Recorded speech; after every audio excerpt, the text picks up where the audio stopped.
Welcome to Wicked Shizuku's Reviews, bringing you a southern perspective on books, movies, music, and much, much more.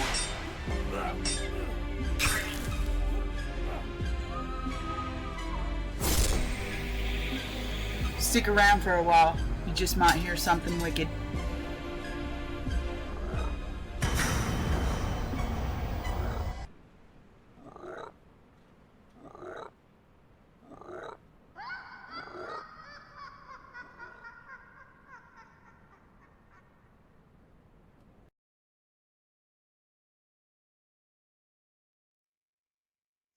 And hello, and welcome back to Wicked Shizuku's Reviews. And I will be continuing with our Monday reads. And you know what that means. An inaugural address, everyone. So, as I said, we will be continuing with our inaugural addresses and treasure of all treasures, everyone. So let's get into what Franklin Pierce had to say.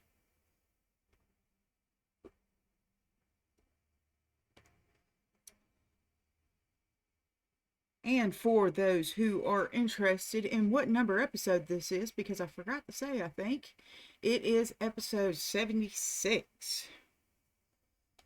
So, here we go.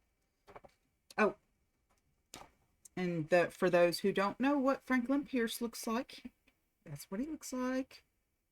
He's a very handsome fellow, wasn't he, everybody? All right. Franklin Pierce, inaugural address, March 4th, 1853.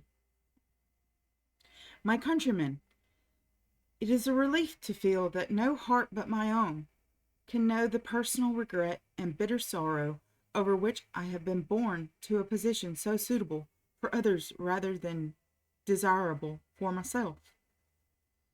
The circumstances under which I have been called for a limited period to preside over the destinies of the Republic fill me with a profound sense of responsibility, but with nothing like shrinking apprehension. I repair to the post assigned me, not as to one sought, but in obedience to the unsolicited expression of your will, answerable only for a fearless, faithful, and diligent exercise of my best powers. I ought to be, and am, truly grateful for the rare manifestation of the nation's confidence. But this, so far from lightening my obligations, only adds to their weight. You have summoned me in my weakness. You must sustain me by your strength. When looking for the fulfillment of reasonable requirements, you will not be unmindful of the great changes which have occurred, even within the last quarter of a century, and the consequent augmentation and complexity of duties imposed in the administration both of your home and foreign affairs. Whether the elements of inherent force in the Republic have kept pace with its unparalleled progression in territory, population, and wealth has been the subject of earnest thought and discussion on both sides of the ocean. Less than 64 years ago, the father of his country made the Constitution of the United States, or made the then recent accession of the important state of North Carolina to the Constitution of the United States one of the subjects of his special congratulation. At that moment, however, when the agitation consequent upon the revolutionary struggle had hardly subsided, when we were just emerging from the weakness and embarrassments of the Confederation, there was an evident consciousness of vigor equal to the great mission so wisely and bravely fulfilled by our fathers. It was not a presumptuous assurance, but a calm faith spring from a clear view of the sources of power in a government constituted like ours. It is no paradox to say that although comparatively weak, the newborn nation was intrinsically strong. Inconsiderable in population and apparent resources, it was upheld by a broad and intelligent comprehension of rights and an all-pervading purpose to maintain them stronger than armaments.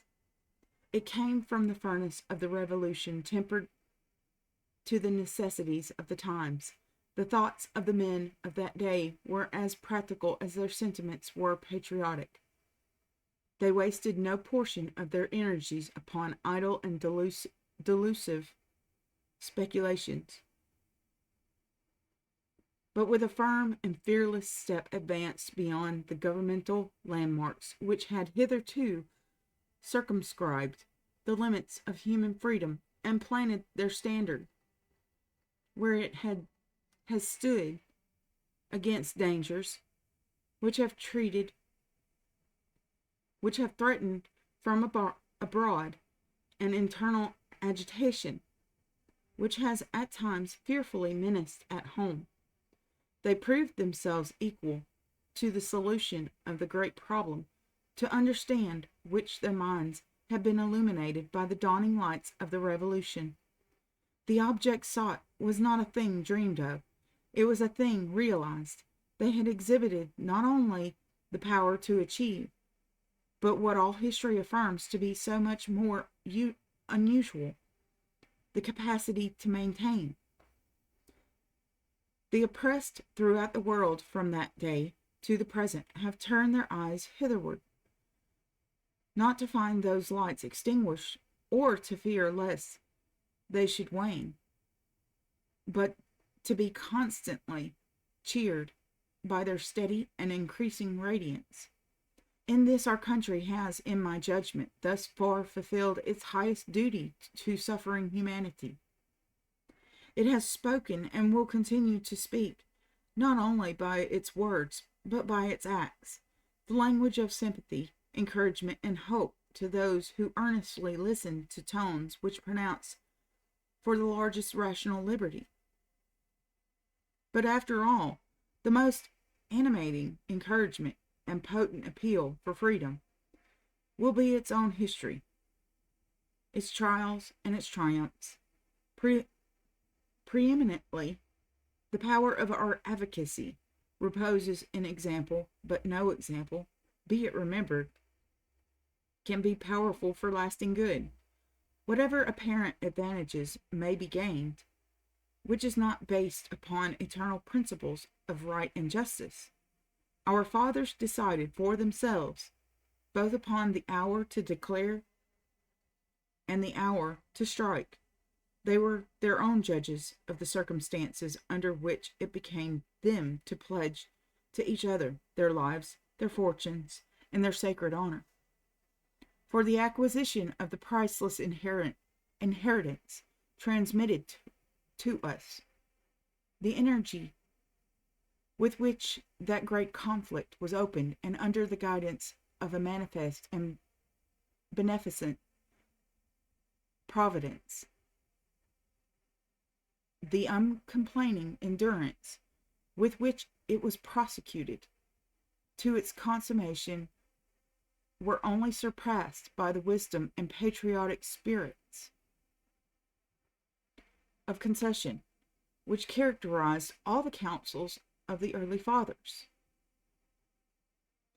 One of the most impressive evidences of that wisdom is to be found in the fact that the actual working of our system has dispelled a degree of solicitude which at the onset disturbed bold hearts and far-reaching intellects. The apprehension of dangers from extended territory, multiplied states, accumulated wealth, and augmented population has proved to be unfounded. The stars upon your banner have become nearly threefold their original number. Your densely populated possessions skirt the shores of the two great oceans, And yet this vast increase of people and territory has not only shown itself compatible with the harmonious action of the states and federal government in their respective constitutional spheres, but has afforded an additional guarantee of the strength and integrity of both. With an experience thus suggestive and cheering, the policy of my administration will not be controlled by any timid forebodings of evil from expansion. Indeed, it is not to be disguised that our attitude as a nation and our position on the globe render the acquisition of certain possessions not within our jurisdiction eminently important for our protection, if not in the future essential for the preservation of the rights of commerce and the peace of the world.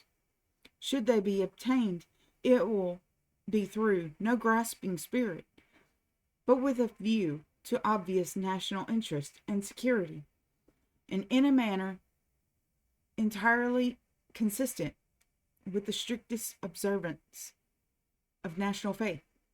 We have nothing in our history or position to invite aggression. We have everything to beckon us to cultivation of relations of peace and amity with all nations. Purposes, therefore, at once just and pacific, will be significantly marked on the conduct of our foreign affairs. I intend that my administration shall leave no blot upon our fair record, and trust I may safely give the assurance that no act within the legitimate scope of my constitutional control will be tolerated on the part of any portion of our citizens which cannot be tolerated. Wait, hold on, sorry, I've lost my place.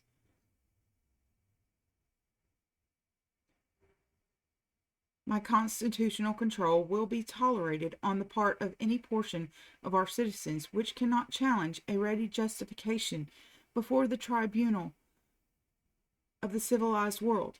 An administration would be unworthy of confidence at home or respect abroad should it cease to be influenced by the conviction that no apparent advantage can be purchased at a price so dear as that of national wrong or dishonor. It is not your privilege as a nation to speak of a distant past, the striking incidents of your history, replete with instruction, furnishing abundant grounds for hopeful confidence, are compromised.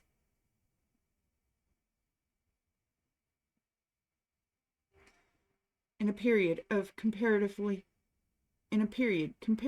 brief.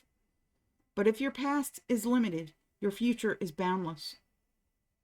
Its obligations throng the unexplored pathway of advancement and will be limitless as duration. Hence, a sound and comprehensive policy should embrace not less the distant future than the urgent present. The great objects of our pursuit as a people are best to be attained by peace, and are entirely consistent with the tranquility and interests of the rest of mankind, with the neighboring nations upon our continent. We should cultivate kindly and fraternal relations. We can desire nothing in regard to them so much as to see them consolidate their strength and pursue the paths of prosperity and happiness. If, in the course of their growth, we should open new channels of trade and create additional facilities for friendly intercourse, the benefits realized will be equal and mutual of the complicated European systems of national polity. We have heretofore been independent. From their wars, their tumults, their anxieties, we have been, happily, almost entirely exempt, whilst these are confined to the nations which gave them existence, and within their legitimate jurisdiction, they cannot affect us except as they appeal to our sympathies in the cause of human freedom and universal advancement. But the vast interests of commerce are common to all mankind, and the advantages of trade and international intercourse must always present a noble field for the moral influence of a great people. With these views firmly and honestly carried out, we have a right to expect and shall under all circumstances require prompt reciprocity. The rights which belong to us as a nation are not alone to be regarded, but those which pertain to every citizen in his individual capacity at home and abroad must be sacredly maintained, so long as he can discern every star in its place upon that ensign, without wealth to purchase for him preferment, or title to secure for him place. It will be his privilege, and must be his acknowledged right, to stand unabashed, even in the presence of princes, with a proud conscientiousness that he is himself one of a nation of sovereigns, and that he cannot, in legitimate pursuit, wander so far from home that the agent whom he shall leave behind in the place which I now occupy will not see that no rude hand of power or tyrannical passion is laid upon him with impunity. He must realize that upon every sea and on every soil where our enterprise may rightfully seek the protection of our flag, American citizenship is an inviolable panoply for the security of American rights. And in this connection, it can hardly be necessary to reaffirm a principle which should now be regarded as fundamental. The rights, security, and repose of this Confederacy reject the idea of interference or colonization on this side of the ocean by any foreign power beyond present jurisdiction as utterly inadmissible. The opportunities of observation furnished by my brief experience as a soldier confirmed in my own mind the opinion, entertained and acted upon by others from the formation of the government, that the maintenance of large standing armies in our country would be not only dangerous but unnecessary. They also illustrated the importance, I might well say the absolute necessity, of the military science and practical skill furnished in such an eminent degree by the institution which has made your army what it is, under the discipline and instruction of officers not more distinguished for their solid attainments, gallantry, and devotion to the public service than for the unobtrusive bearing and high moral tone. The army as organized must be the nucleus around which in every time of need the strength of your military power, the sure bulwark of your defense, a national militia, may be readily formed into a well-disciplined and efficient organization, and the skill and self-devotion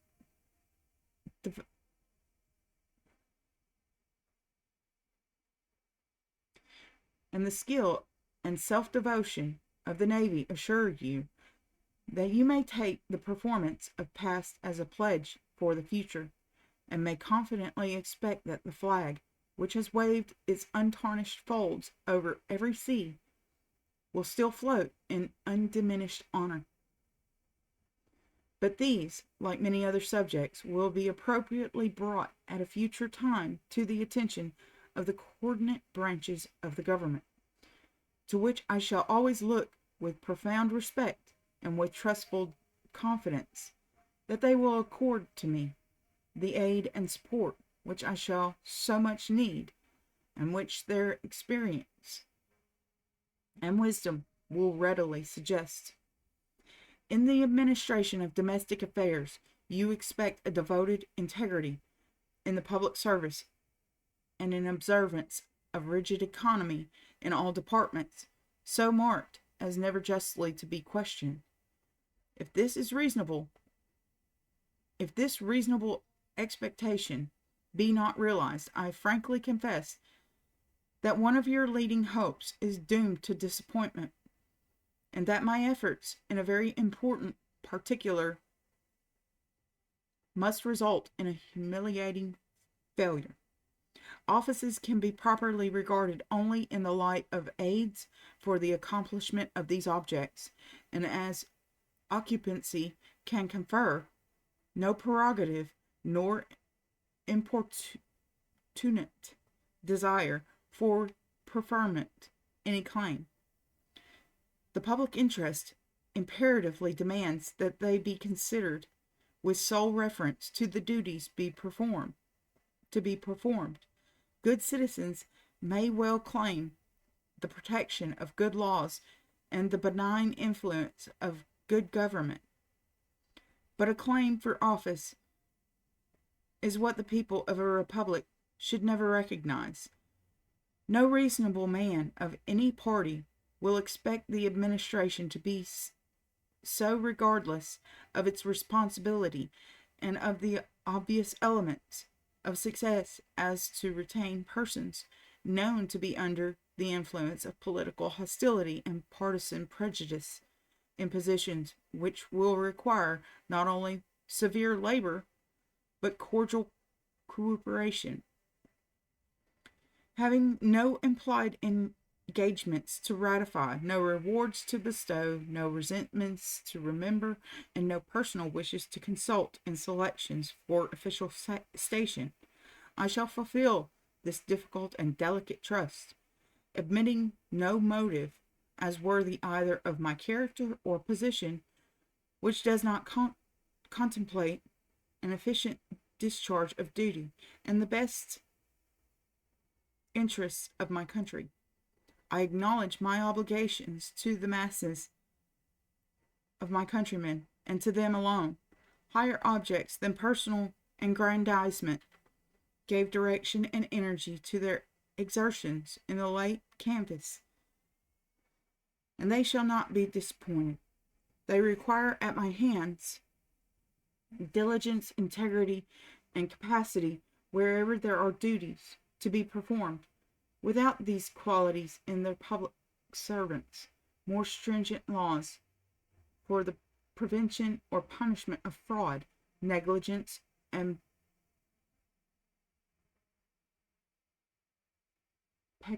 peculation will be in vain. With them they will be unnecessary. But these are not the only points to which you look for vigilant watchfulness. The dangers of a concentration of all power in the general government of a confederacy so vast as ours are too obvious to be disregarded. You have a right, therefore, to expect your agents in every department to regard strictly the limits imposed upon them by the Constitution of the United States. The great scheme of our constitutional liberty rests upon a proper distribution of power between the state and federal authorities, and experience has shown that the harmony and happiness of our people must depend upon a just discrimination between the separate rights and responsibilities of the states and your common rights and obligations under the general government. And here, in my opinion, are the considerations which should form the true basis of future concord in regard to the questions which have most seriously disturbed public tranquility. If the federal government will confine itself to the exercise of powers clearly granted by the Constitution, it can hardly happen that in its action upon any question should endanger the institutions of the states or interfere with their right to manage matters strictly domestic according to the will of their own people. In expressing briefly my views upon an important subject which has recently agitated the nation to almost a fearful degree, I am moved by no other impulse than a most earnest desire for the perpetuation of that union which has made us what we are, showering upon us blessings and conferring a power and influence which our fathers could hardly have anticipated, even with their most sanguine hopes directed to a far-off future. The sentiments I now announce were not unknown before the expression of the voice which called me here. My own position upon this subject was clear and unequivocal upon the record of my words and my acts, and it is only recurred to at this time because silence might perhaps be misconstrued. With the union, my best and dearest earthly hopes are entwined. Without it, what are we, individually or collectively? What becomes of the noblest field ever opened for the advancement of our race in religion, in government, in the arts, and in all that dignifies and adorns mankind? From that radiant constellation which both illumines our own way and points out to struggling nations their course, let but a single star be lost, and if these be not utter darkness, the luster of the whole is dimmed. Do my countrymen need any assurance that such a catastrophe is not to overtake them while I possess the power to stay it? It is with me an earnest and vital belief that as the Union has been the source, under Providence, of our prosperity to this time, so it is the surest pledge of a continuance of the blessings we have enjoyed, and which we are sacredly bound to transmit undiminished to our children.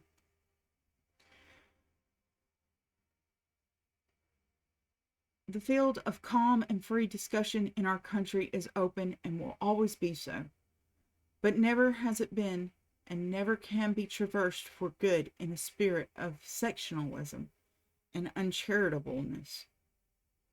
The founders of the Republic dealt with things as they were presented to them, in a spirit of self-sacrificing patriotism, and, as time has proved, with a comprehensive wisdom which it will always be safe for us to consult, every measure tending to strengthen the fraternal feelings of all the members of our Union has had my heartfelt approbation. To every theory of society or government, whether the offspring of feverish ambition or of morbid enthusiasm, calculated to dissolve the bonds of law and affection which unite us, I shall interpose a ready and stern resistance. I believe that involuntary servitude, as it exists in different states of this Confederacy, is recognized by the Constitution. I believe that it stands like any other admitted right, that the states where it exists are entitled to efficient remedies to enforce the constitutional provisions. I hold that the laws of 1850, commonly called the compromise measures, are strictly constitutional and to be unhesitatingly carried into effect. I believe that the constituted authorities of this republic are bound to regard the rights of the South in this respect as they would view any other legal constitutional right, and that the laws to enforce them should be respected and obeyed, not with a reluctance encouraged by abstract opinions as to their propriety in a different state of society, but cheerfully and according to the decisions of the tribunal to which their exposition belongs. Such have been and are my convictions, and upon them I shall act. I fervently hope that the question is at rest, and that no sectional or ambitious or fanatical excitement may again threaten the durability of our institutions or obscure the light of our prosperity. But let not the foundation of our hope rest upon man's wisdom. It will not be sufficient that sectional prejudices find no place in the public deliberations. I will not be sufficient that the rash counsels of human passion are rejected. It must be felt that there is no national security but in the nation's humble, acknowledged dependence upon God and his overruling providence. We have been carried in safety through the perilous crisis. Wise counsels, like those which gave us the Constitution, prevailed to uphold it. Let the period be remembered as an admonition and not as an encouragement in any section of the Union to make experiments where experiments are fraught with such fearful hazard. Let it be impressed upon all hearts that, beautiful as our fabric is, no earthly power or wisdom could ever reunite its broken fragments. Standing, as I do, almost within view of the green slopes of Monticello, and as it were within reach of the tomb of Washington, with all the cherished memories of the past gathering around me, like so many eloquent voices of exhortation from heaven, can express no better hope for my country than the kind of providence which smiled upon our fathers may enable their children to preserve the blessings they have inherited. And that was the inaugural address of Franklin Pierce. And I shall be right back after this break. And if you can, I have provided a new little QR code for any types of contributions or donations that you would like to make.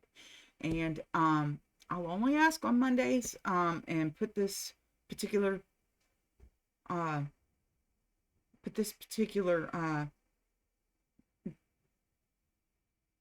request out there. So if you can help, I appreciate it and thank you. But if you can't, don't worry about it. Be right back.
Okay, I'm back, and I hope y'all were able to grab your coffee, ready, and you were able to go to the potty parade during the break. Okay, so we are going to be continuing with The Art of Love by Ovid.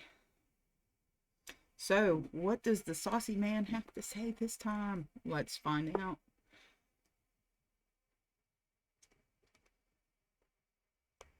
Elegy number 14. To his mistress, who, contrary to his counsel, dyed her hair with noxious compositions, and has nearly become bald. Ooh, I sympathize. Did I not say to thee, cease to dye thy hair, and know thou hast no longer any hair to dye? Nevertheless, hadst thou not been stubborn, where was there anything more beautiful than thy hair? It came down to thy knees, so fine, thou wast afraid to comb it. No finer is the tissue with which the dark-skinned seresses clothe themselves. No finer is the thread which, with her dainty legs, the spider, swaying from her lonely beam, draws out to weave her airy web. Howbeit its colour was not black as ebony, nor was it golden. 'Twas a mixture of the two, which is the colour of the tall cedar in the cool valleys of Mount Ida, when its bark is stripped away. So soft, so tractable, it was that thou couldst bind it in countless different ways, without the smallest trouble. Never did the comb's tooth tear thy tresses. Thy tire woman was never fearful of a slapping. Many a time I have been present at my mistress's toilet, and never did she seize the bodkin to prick her woman's arms. Sometimes of a morning, her hair still in disorder, she would lie, half turned over, on the purple bed. And even then, in her careless abandon, she was lovely, lovely with the loveliness of an o'er-wearied bacchanal, who has cast herself, heedless of her posture, on the green grass. Then her tresses were soft as down.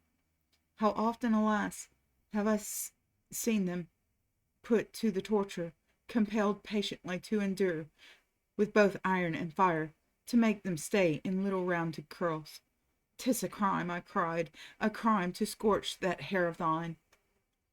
It falls beautifully of its own accord. Cruel one, have mercy on thine own head. Away with such violent treatment. This is not the sort of hair to scorch. Thy hair itself instructs the bodkin where to go.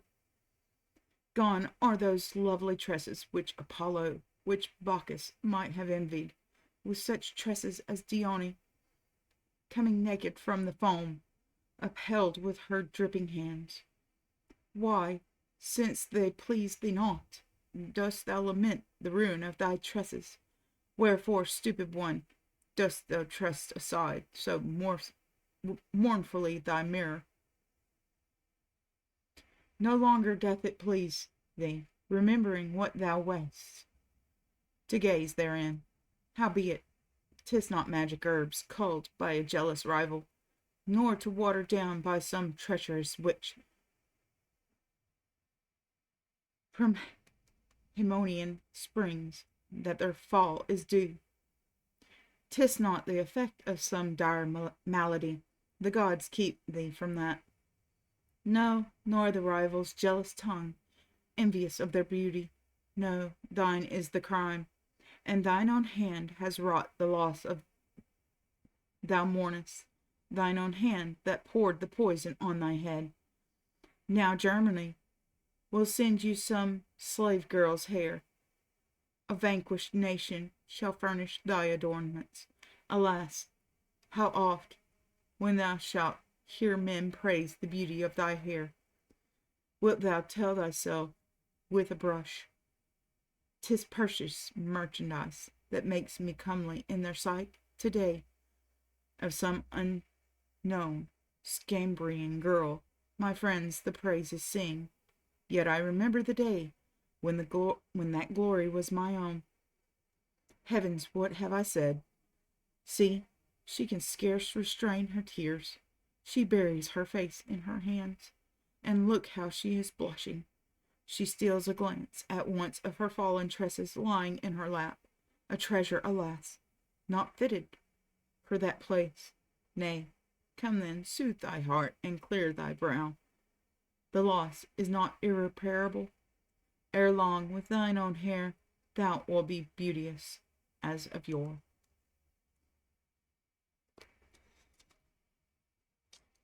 He so eloquently puts little things that she worries about. He puts it so well. She worries about her looks and her graying hair. That she didn't want to displease him, and she went and did that for him. That's, isn't that the whole? That is the whole of what irony is that you do something and you get that you get that reaction. So I hope you enjoyed this episode, and if you're able to contribute, I appreciate it. If you found this educational, if you found this entertaining or enlightening, would you please leave a like, subscribe, and share? And also, if you have someone that is lonely in your life, share me with them, and maybe I'll be able to help them sleep or just give them a little company. Good night, everyone. Have a good evening.